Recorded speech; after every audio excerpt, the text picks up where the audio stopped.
Welcome to the Higher Self Podcast. The purpose of this podcast is to help you unravel anything keeping you from a life of true abundance, joy, and happiness, which is your birthright. Each week, we'll bring in different guests specifically tailored to help you on your journey to discovering your higher self. Whether it's spirituality, business, finances, health, or relationships, there are no topics that are off limits. So get ready and enjoy this week's episode on the Higher Self. Super Nanny is here. Jo Frost, how are you? I'm very well, thank you. I thought we'd open with that. So and if you don't know who Super Nanny is, I remember watching you. How long ago did you have the show? The last season came out just before the pandemic. So it's been running for 20 years. My God. I was going to say, I remember watching this when I was in my late 20s or so. It's 2003, 2004 in the USA. Yeah. So yes, several. We did 8 seasons, and they were 23 episodes. Wow. An intensive set of archives for families. So yeah, I think it's wonderful. It's so interesting. I remember, back then I wasn't conscious. I hadn't done the work that I do now, and yet I remember what you would say would resonate as so much truth to me. So many of us, when we're in a family unit, we do things that are they're just normal to us. And I want to talk to you about one of them, because it was a post I made this week that we both kind of interacted on, which was, hitting children. Yes. And, Jo, never in my life did I ever think I would get to a space where I'd realize, oh my God, you never put your hands on a child. And I think that's a bold statement because of where I come from, where, what are you talking about? Of course you put your hands on a child as much as you want, because that's how you discipline them and that's how you teach them. But the more and more work that I did in my heart, the more and more people that I've helped and I've seen who are truly suffering, and I'm going to say it. Yeah, and we should. And are not living their life's truest potential because of the physical harm that their parents caused on them. Yes. And the psychological, emotional, and mental ramifications of that. The more and more that I see, no, the last thing that a parent should ever do is to ever put their hands on a child. Yeah, I agree. I absolutely agree. And, you put that post out, and it caused a storm of many families who stood very justified in their actions.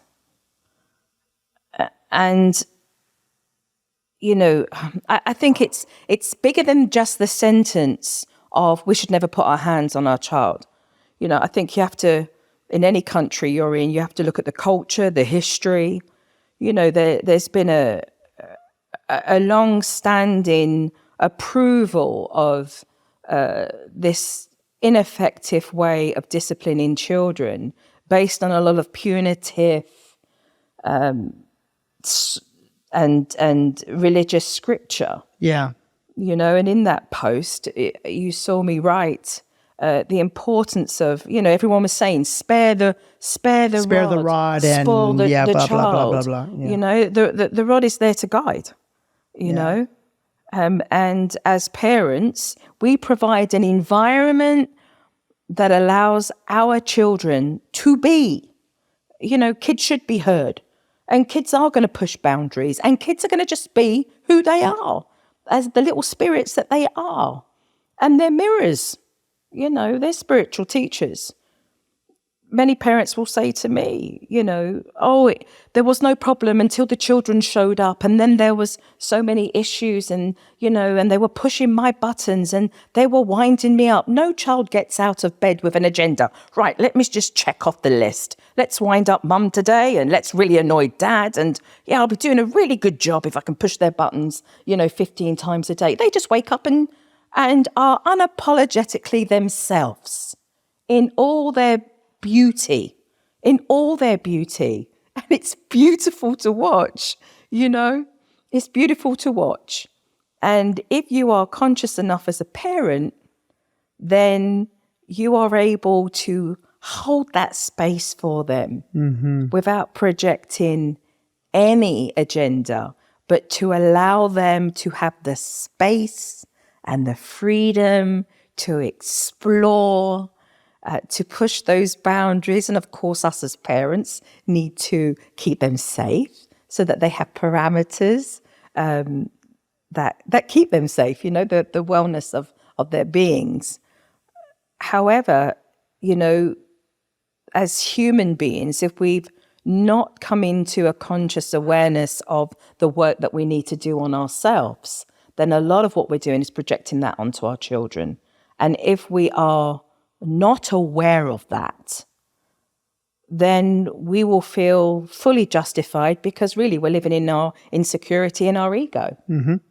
That's exactly it. And we have a lot of families in this country and around the world that are still in that space. And so it is important, especially I believe in this time in our lives, where those of us that are aware and the many of us that are doing this work, it's important because it is about a universal conscious shift in our world to collectively bring us all to a space of living in more peace, more love, more harmony, and for us to live on this planet together, truly together.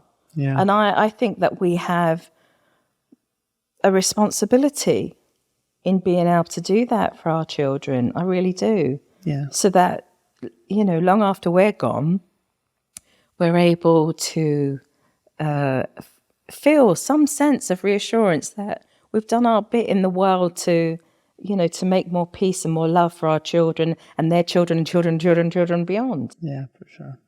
Yeah. You know, I want to talk for a moment. You said ego. You said that word. And, you know, what I notice is sometimes in our posts, our posts are just clips of conversations. Yeah. It's not like I do something, you know, whatever the case may be. Yeah. And sometimes what I notice is I'll say something that is based on, if you have done the work and if you are living a heart-centered life, you will look at that post and you will go, yeah, that's right. Because truth either is or is not. It's truth.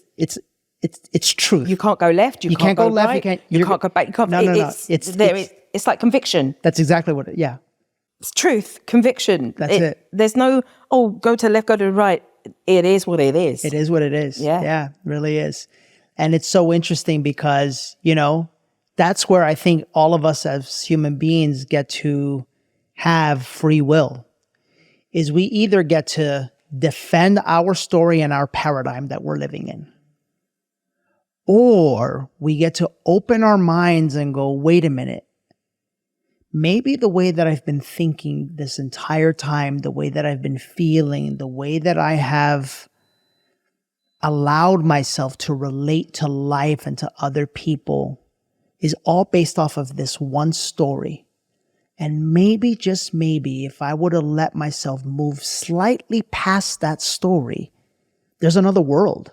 There's another version of me. There's another version of me interacting with my partner, with my family, with children, with people that anger me, with information that I see. And I feel like the more and more that you are on a journey to discover the truth about life and about love, the more and more you have the courage to go, okay, I may not agree right now, but there might be something there. Let's go and let's take that journey. Versus a lot of people, when we're living in ego, we just defend, the wall goes up, and there can't possibly be another way. You know, when it comes to this issue of hitting children, and I want to stay here for a moment because I really believe we stop hitting our kids, the world is going to change. This is just one of the things that we do. It's one of the things that we most definitely need to stop doing. Look, you know,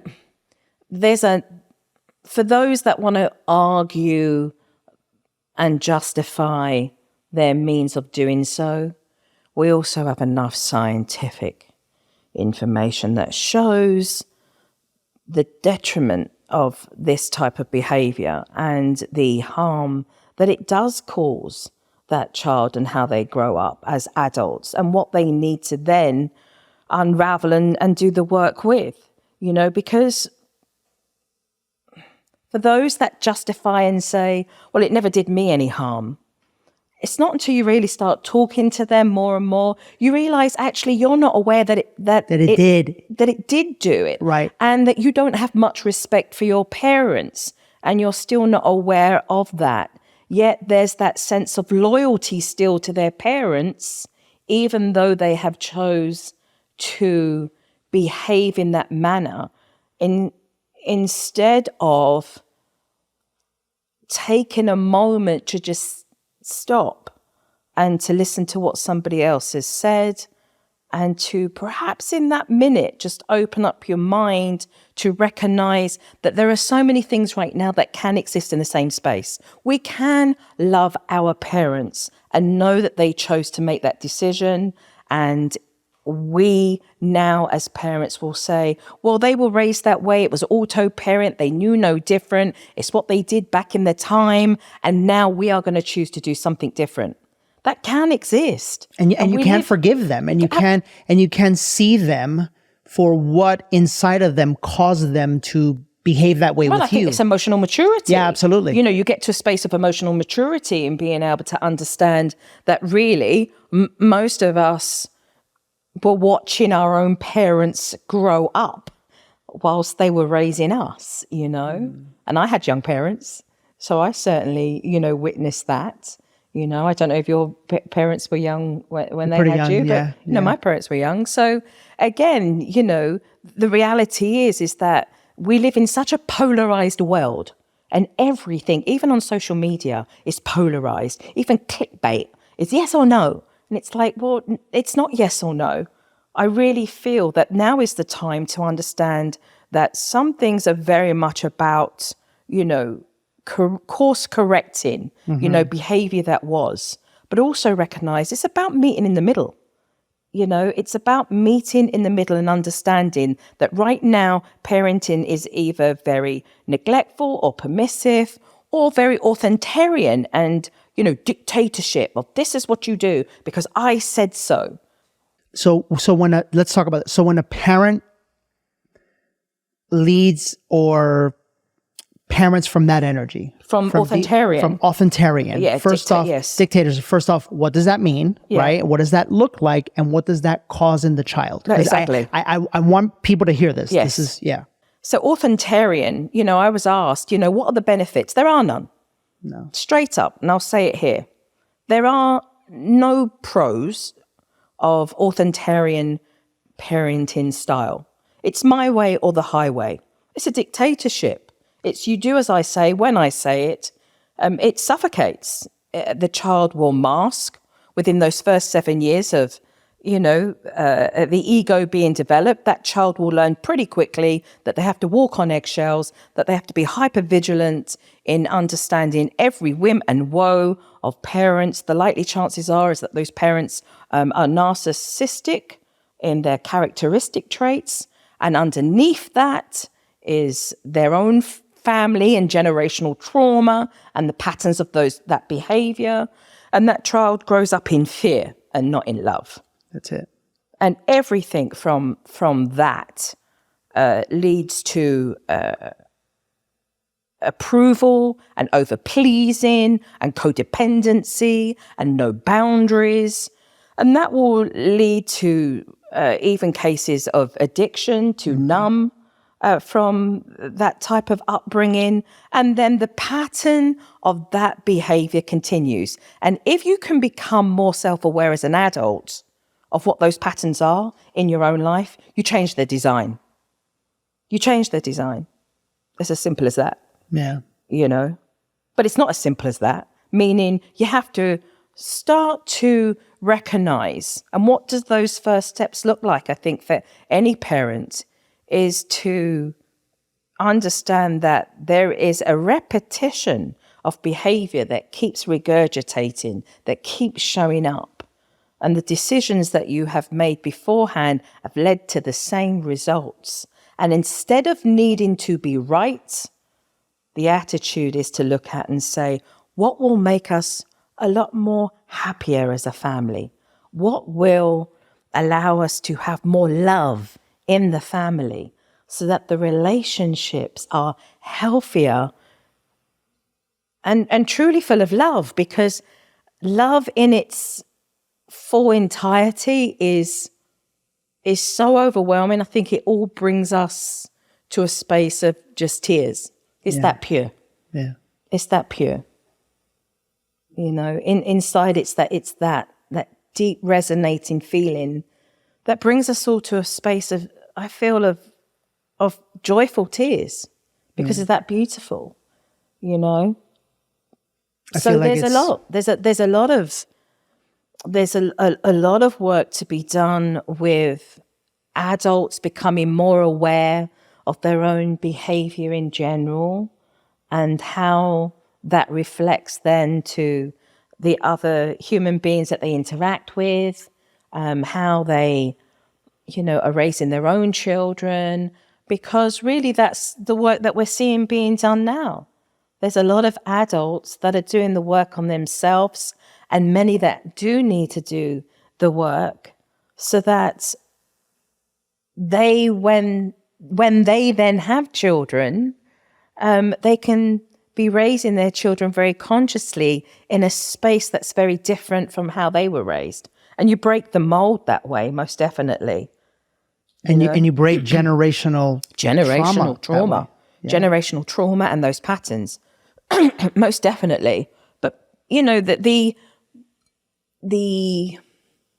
again, it takes courage and the unknown. And there is a big element of faith, taking a leap of faith, you know, and letting go of that white knuckle, wanting to control, holding on, and not wanting to let go. And as soon as you let go, that surrender, man, that's just, whew, that feels good. Yeah. You know, it feels good. But how much of that are we providing as a society and as a country? How much of a cushion are we providing, though, for families to feel like they can? A lot of families right now, I mean, look, we're in a recession. We've just come out of a global pandemic. A lot of what we see on media is fear-driven. And so it's really no surprise. Even books and TV shows, they all come from a space of, you know, how to cope, how to survive, to me, that's a negative, Right. rather than a positive. Right. Yeah. You know, Jo, have you done any work with plant medicine? I haven't. No? No, I haven't actually. Yeah. No. So it always amazes me, like our pathway to consciousness, you know, because I'm sitting here listening to you. And as you're listening to Jo talk, this is obviously a very conscious, heart-centered human being that understands love, right? At the end of the day, that's what it is, because that's what we all are, It's true. right? And it just always amazes me how we all get to that space from different angles, you know? I want to ask you, how did you get to understand what you understand about life? It's got to be uncomfortable enough, I think, in anything. But I feel that's probably, in my experience, what takes us to that level. There's some form of, in our life, some form of discomfort enough, pain enough, that we cannot bear to be in that space anymore and sit in it anymore. And then at that moment, we go, enough is enough. And we change that. Yeah. So for me, it was pain. I lost a lot of family members. You know, I lost my mother. at the age of 24 to cancer. She was 43. And I lost a lot of other family members very young and dear friends. So a lot of pain. A lot of pain, and you look at things differently. Your perspective on life changes. And then for me, it continued to change and continue to change, because there was so much death. Yeah. So much loss. So interesting. It's exactly what happened to me. I lost my mom. My mom was 50. She's 53. Right. Okay. Yeah. And she died of cancer. Oh, but I never knew. Yeah, she died of cancer. And, the thing about it, for me, my paradigm was, my whole life was built around, this is what I was going to tell you about, society. Yeah. Whether it's society or religion, underneath it all, what both of these entities are trying very hard to do is to keep us from knowing who we really are, And the thing with my mom that like drove me over the top was, here's a woman who like was just like very strict with her faith, And then to see her pass away the way that she did, it just opened me up, because after she passed, my aunt passed away from cancer as well. And then a friend passed away. Oh my gosh, so you had, like, we're talking same about thing. literally Same like friends exact, and family. And, same exact thing. And then I had a friend pass away who was probably 48. Mm-hmm. And he passed away from, and I'm going to say this because I don't think I've ever shared this, but he passed away from either prostate or rectal cancer. Right. Yes. And later he confided in me that he was sexually abused when he was a little boy. And when I started putting two and two together, and I started to notice like the common denominator, right? Like I know what the TVs and doctors, and I know everybody tries to scare you and say that it's in your genes or whatever.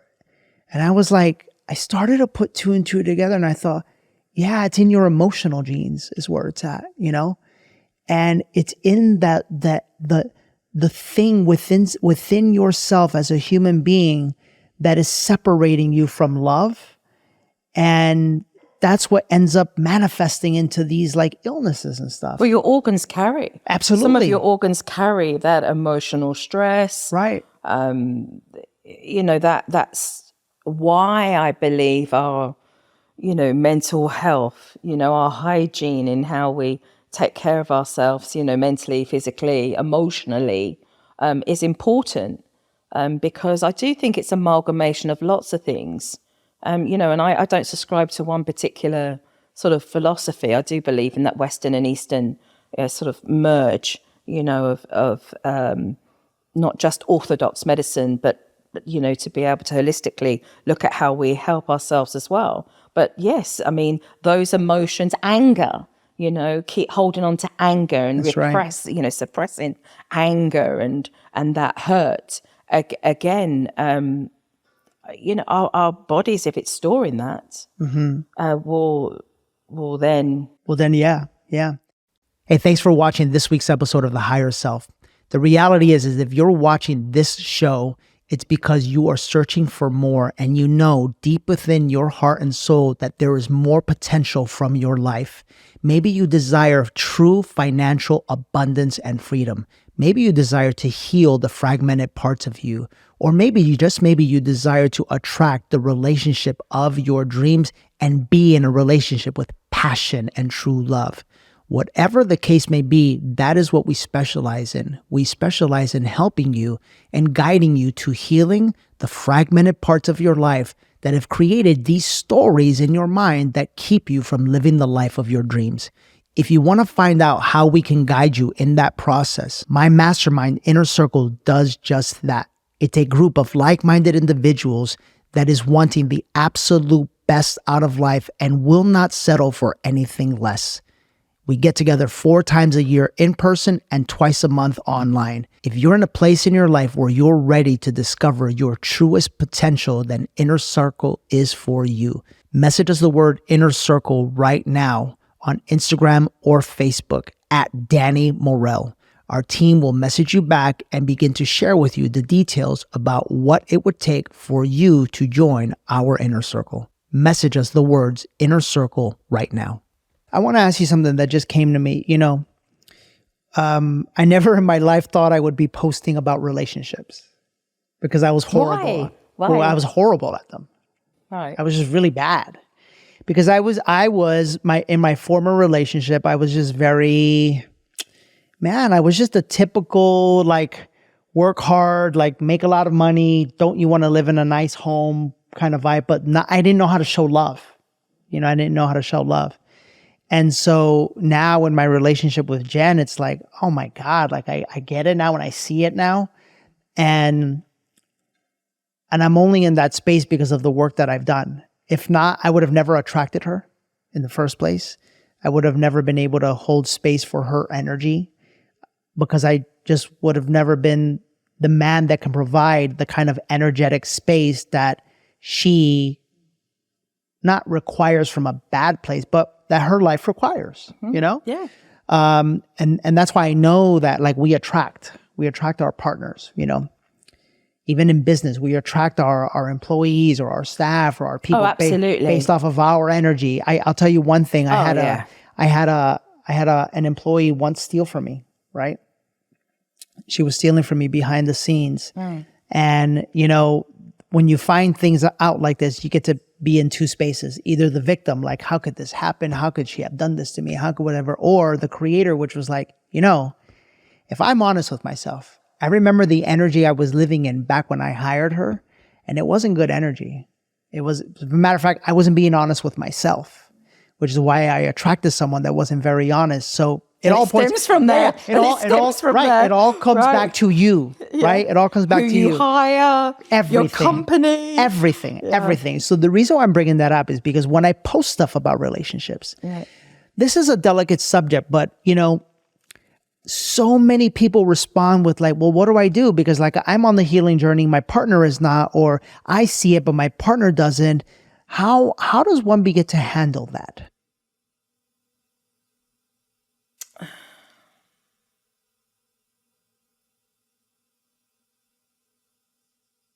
Well, I think the commitment of love has to be there first. Sure. I've been with my partner for 20 years and it's not always been smooth sailing. Yeah. Absolutely not, and I still feel that we are happily ever working on it. Gotcha. Right? I think most people feel, right, there's this kind of like assumption. Most people feel that, you get married and then as soon as you get married, like, oh, done. Mm-hmm. Oh no, it's just begun. Yeah. It's just begun, right?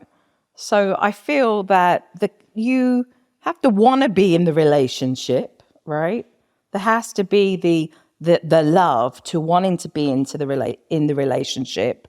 But I would say when I'm helping many families in their relationships is that you have to do the work on yourselves.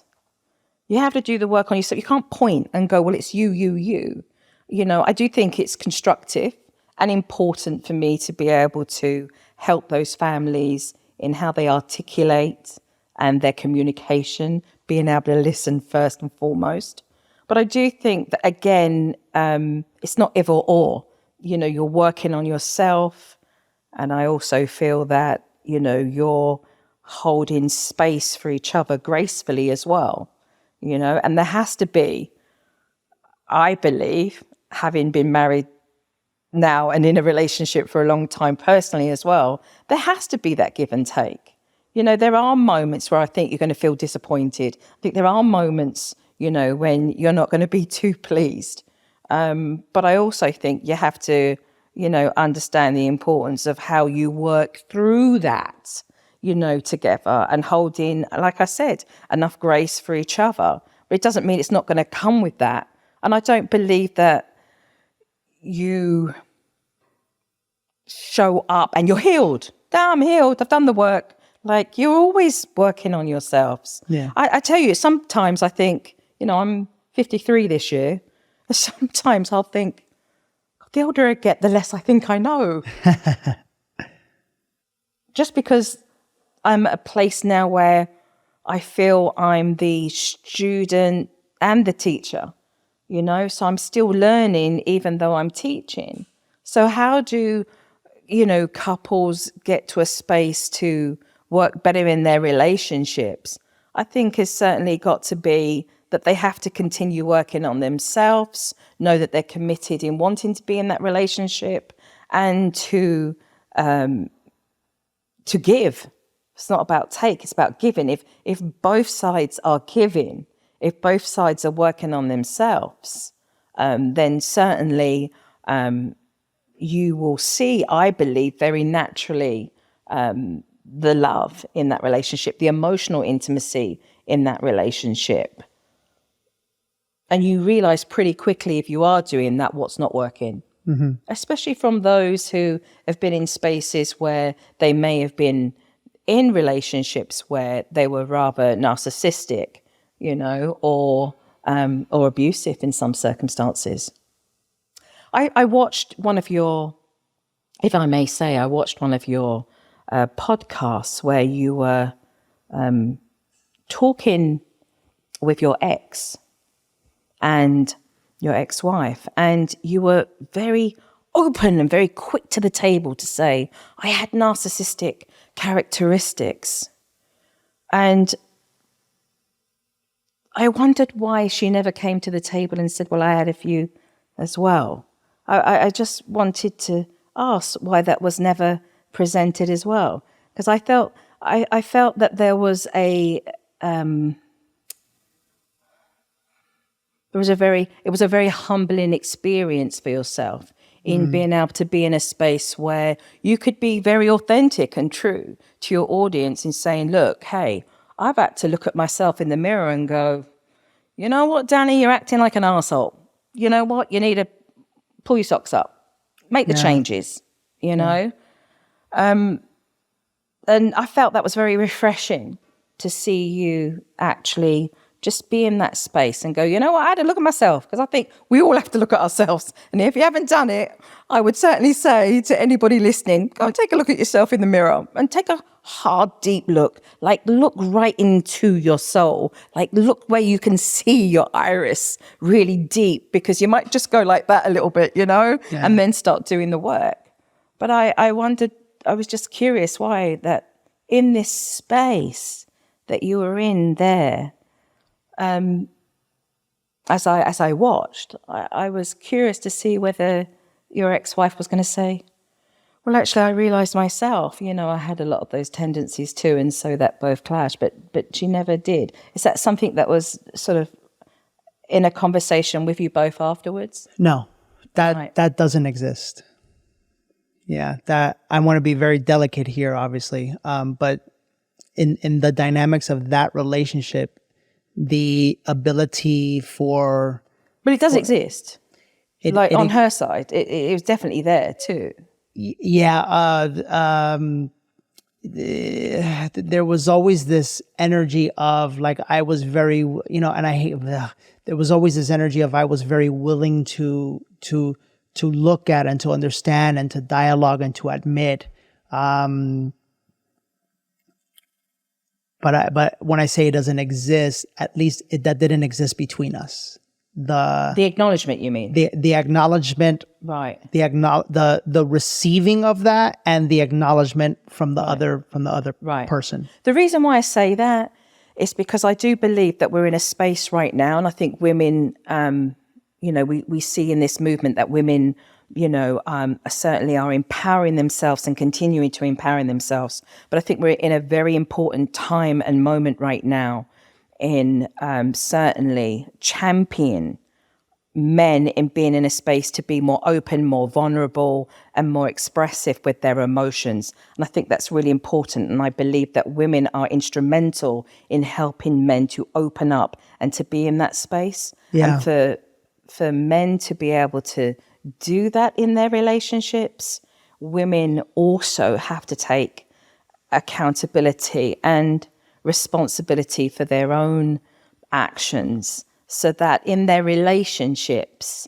they can hold a space for their male partners, their husbands, to feel safe enough to be able to truly express how they've been feeling, because a lot of men have been raised with toxic masculinity of men who have raised their boys to say, this is your worth, this is your value, put bread and butter on the table, make sure you just work. If you express your emotions, it's weak. If you say this, then you're going to come across as this in the workforce, and I think that sort of suppression of emotion is now what we're seeing outwardly with so many men, with the statistics of the suicide rates that are so high, and men feeling like they've not had an opportunity to just be who they are. So there's been a lot of masking, a lot of men, pretending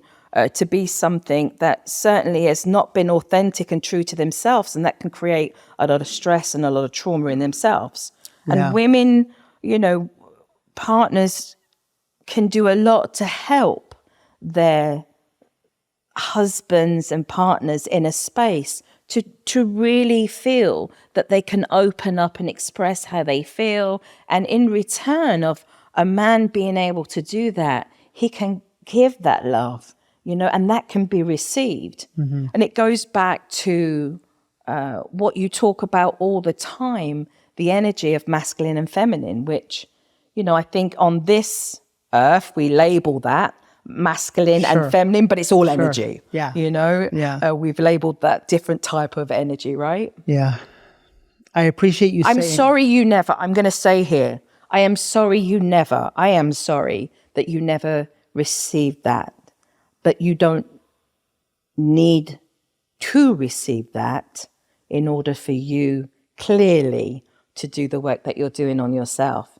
So if any, I don't know if this will be kept in or not, but if anybody who is listening to this and watching this, if any partner has been in that situation and has never felt like, well, I've never received that as well, you don't need that in order to continue and do your work and continue in your journey. Yeah. But then that's part of her journey and part of everybody else's and journey. It's all beautiful and it's all okay. Yeah. It's all okay. Yeah. Thank you for bringing that up. You're the first person who ever, you're the second person to ever catch that, because it's so interesting for me. And I want to be very delicate about this. Truthful, right? But truthful. Yeah, truthful. Yeah. It was always this space of I was very how do I say this, willing to look at those parts of myself, openly bring them up, but when that is not reciprocated, right, you do start to wear a mask, unknowingly. And I was that guy, Joe. I was that guy like that had it all picture perfect, beautiful, the beautiful family, the nice, beautiful home, the big business. I was that guy that when all of the guys would get together and go on a trip to Mexico, like the other wives would let their husbands come because they knew I was going, because they knew I would never do anything, And in many ways, Joe, that all came crumbling down because it wasn't reciprocated. And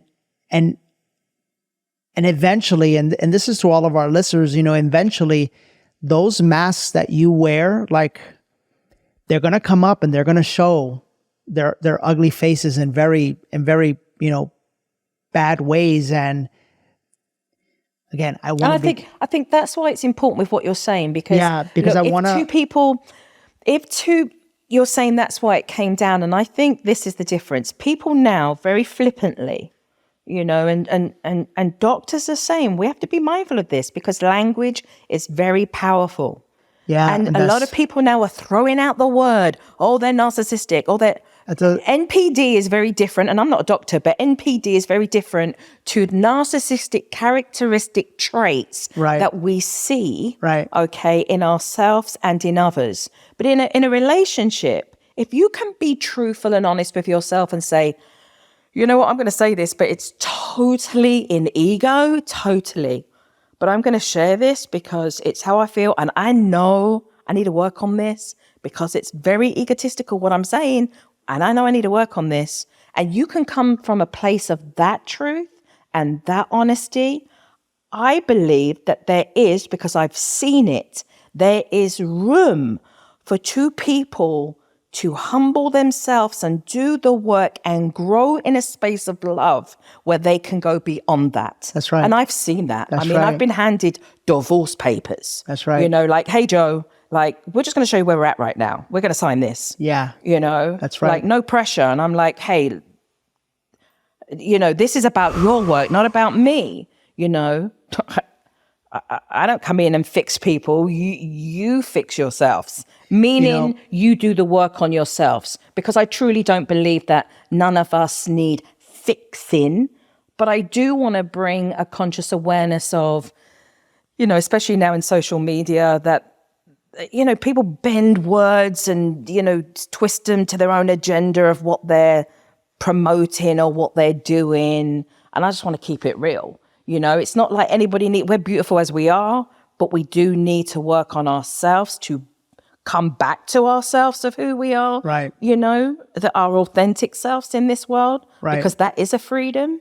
But I feel that in a relationship, when two people can honestly, and I'm the mirror when I show up, but if two people can honestly own how they are acting and the work and commitment that they'll do on themselves, I do honestly believe that there is room to work on that. I know it to be true. Bring them to a place. I know it to be true. Yeah.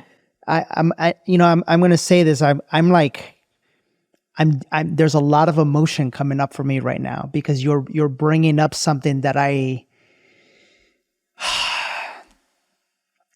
like as I don't know that this is what has to happen. I guess I took this role. But as the guy that was like, you know, successful and outspoken and out there, like I made everything that didn't work in my previous relationship my fault. And I took it all. And as I speak out to people, I always share like, you know, number one, you're a co-creator in everything. But in like my own, you know, like my ego took it all. It took it all and said it was 100% your fault. And I want to be very sensitive to what I'm about to say, because if you're a woman, you know that one of the things that I not consciously have done is that I am trying my best in our message to bring the world, which I believe very much begins with the woman coming back to her heart, connecting to her heart and connecting to her truth.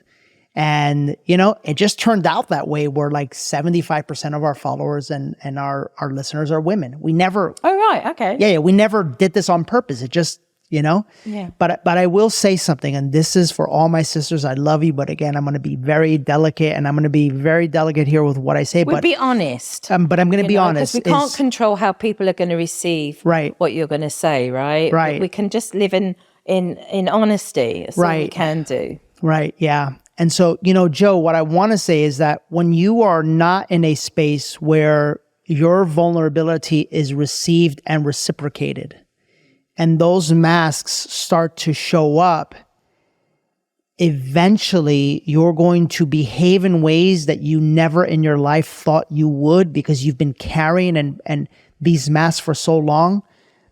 And I'm not blaming, I'm just saying, Joe, like, this is what I believe led to my affair.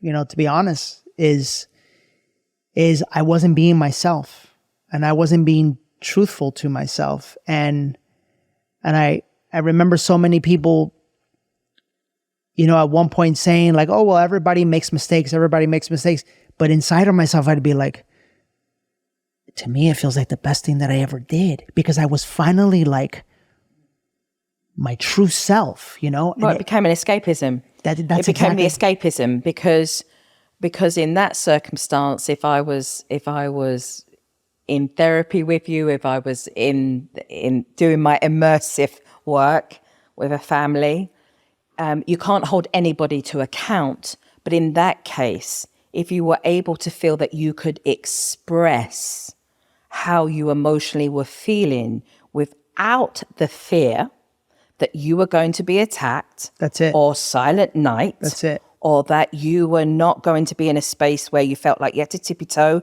and then worried about what the ramifications of that were going to be for the children. Wow. You would have been in a space where the other person would either acknowledge that and do the work themselves and work in love to repair certainly the fractured relationship as it stood, or not, or not. And so, and for any woman listening, it doesn't make it right. It does what not. you did. No, so no, let's no, just no. let's just say that. Let me throw We're that. Yes. both saying this. Yes. It doesn't make it right. The deed of having an affair doesn't make it right. Right.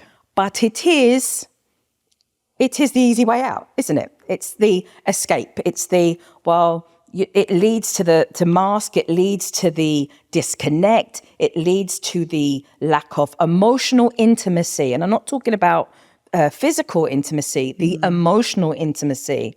And then hence, that's the surface issue. Yeah. The affair is the surface issue. Yeah. It's not really the root cause of that.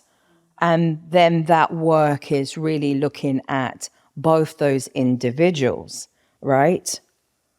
And so in your ex's case, it would be her mother, right? And in your case, I want to say both. Intuitively. It's both. Intuitively, the energy I feel from you is both. Yeah. Yeah. Absolutely. So that's what I feel intuitively. But again, it's that deep. That's not something that you can put on a 42-minute show. No. when you're putting the love in there as well, and you're having good times with the family as well, because it is about what we're talking about is really heavy emotionally. And I think that's important to say, like we've both gone as we've been talking to each other, right? Because it's very heavy, and that takes a lot of time, and it takes a lot of energy, and it pulls from you. And I hope that those that are listening today understand that that's what it takes, and that is such that's so much work with everything else that families have to do today.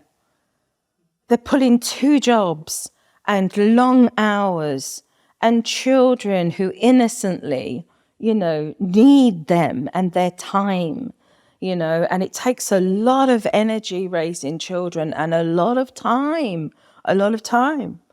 And so you're working, you're holding down those hours, you're tired yourself. And then on top of that, that you have to keep feeding the relationship and the marriage, and that's all talk again. Families will say to me, oh my God, I can't believe we've just been talking for 4 hours. We've just spent 4 hours just doing this. We have. That's a lot of work. That's a lot of time. But how do you feel? Yeah. I'm so glad we had it. And so that's the commitment. That's what it takes. And it's ongoing. It's not like, we'll do that Thursday and we'll be fine.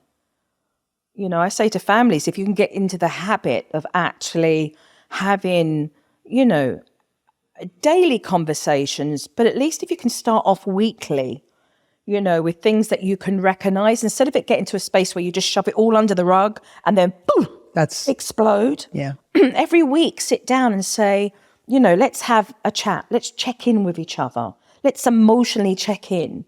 Is there anything that I need to become aware of? Is there anything that when you did this, it made me feel this way? Yeah.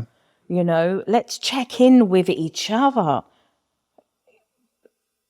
We're talking about checking in with ourselves and becoming aware of ourselves. But what are we aware of ourselves that are creating this emotion that is talking to us? Because when we feel something emotionally, it's ourselves talking to us. If we're feeling angry, did we just have a boundary violated? Did somebody just cross that boundary again? Why are we feeling this way? How did it make us feel? And why did it make us feel that way? And let's have that communication. Let's have that conversation. Yeah. And also let's have the courage to take ownership.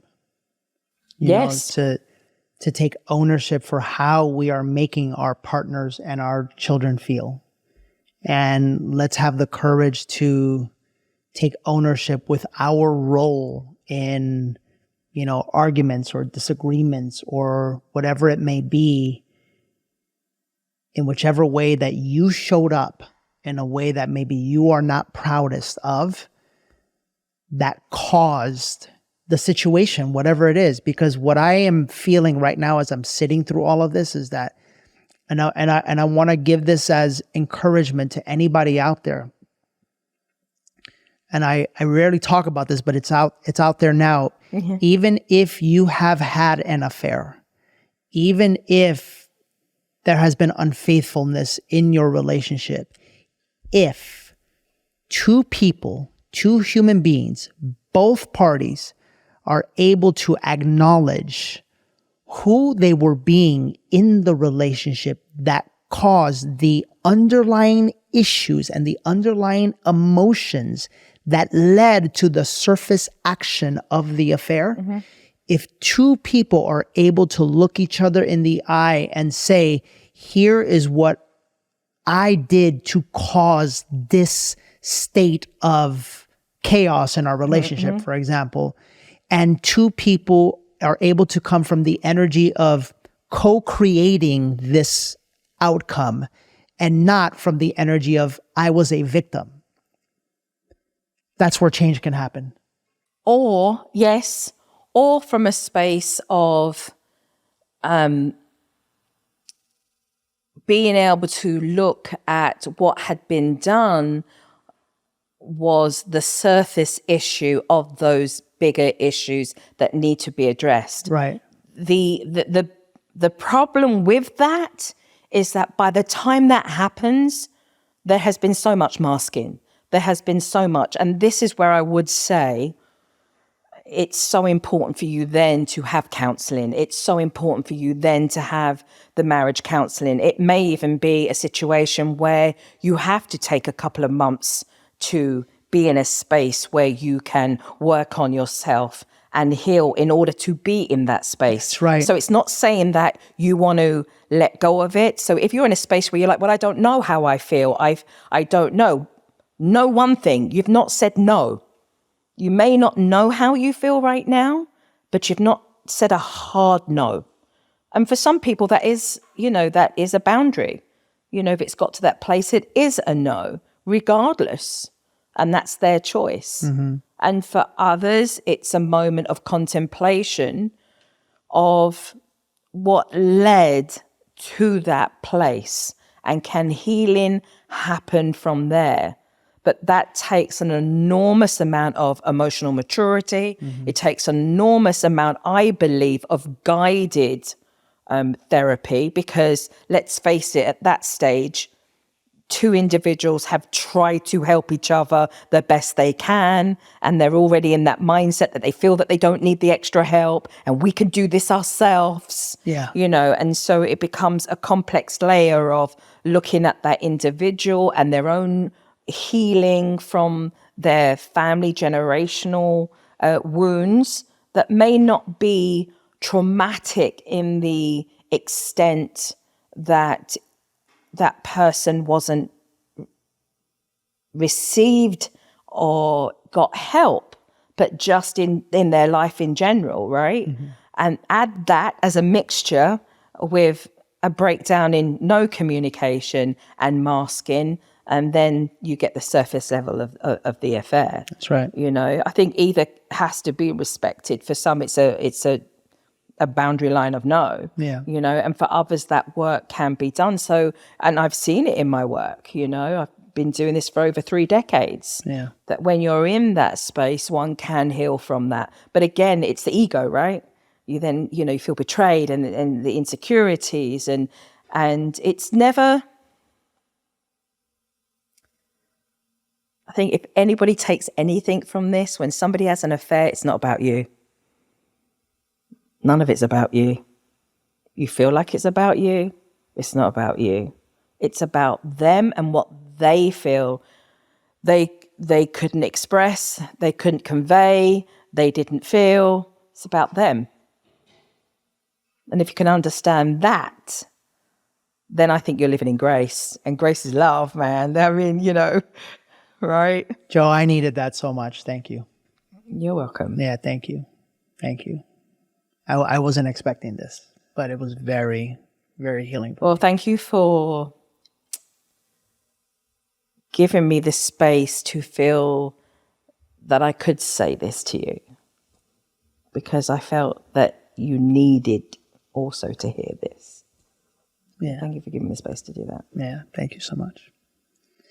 How do people get a hold of you or find you or? JoFrost.com. Okay. Yeah. And what is your work now? So my work, I'm still filming and helping families. Okay, yeah. cool. Yeah. So everything kind of stopped when the pandemic hit 3 years ago. Mm-hmm. We had to finish 2 episodes shy of a 20-something run. And I went straight into voluntary work. I laugh. I was seeing on social media, hey, I'm swapping lettuces and I'm making chocolate eclairs. I'm dealing with the doctors and the nurses and, the teachers and the families that went into panic mode, in that first year. I knew exactly what I was going to do. I went straight into voluntary of helping, those families that were on the first line. And, it was very overwhelming and very heavy. And like most who have been helping families, it's 2023 and I'm feeling a little bit burnt out. I know that I need to take that rest for myself because we were on go. Right. The first year was just go. The second year we were feeling a little bit, okay, I need to take a holiday at some moment, and so the work is, seminars and worldwide tours and books and shows and private consultation. Awesome. I help families. They go to JoFrost.com and, get my help there as well. And continuing, in different capacities, to be able to do that work. Hope to bring, I'll get your advice. I'm hoping to provide some courses soon for families and stuff like that. Beautiful. To be able to help them worldwide. For sure. I love that. And Jo Frost on Instagram. Yeah, JoFrost.com. You're all Jo Frost. Yeah. I love it. Thanks for being here. Thank you for having me. Thank you so much. That's it. That's this week's episode of The Higher Self. Man, I think this was a wonderful, wonderful episode for you, for your family. And I don't think I've ever done this before, but I think this one, I want to ask you to share it with, or have some of your parents listen to, and some of your elders listen to, because I really feel like this can open up or help you open up dialogue and conversation to help you be able to express what it is that you haven't been able to express. Because I know it did that for me. Take care and we'll see you next week. Thanks for watching this week's episode of The Higher Self. If you heard something in this week's episode that caused you to think maybe, just maybe, there was a higher potential for your life, maybe there was a potential to earn and receive financial freedom, to attract the relationship of your dreams, or to improve your health, that's what we specialize in. We help wonderful human beings like yourself to unravel all of the limiting thoughts, feelings, and emotions that you've been living through so that you can finally tap into your life's truest potential. If you'd like to talk more about that, we invite you to join us on Instagram or Facebook and email us the word "discover more." And when my team sees that, they will reach out to you, send you the details of how we could help you on your pathway to a life of abundance, fulfillment, and creating the absolute life of your dreams. Message us right now the words "discover more" now on Instagram or Facebook, and we'll see you soon.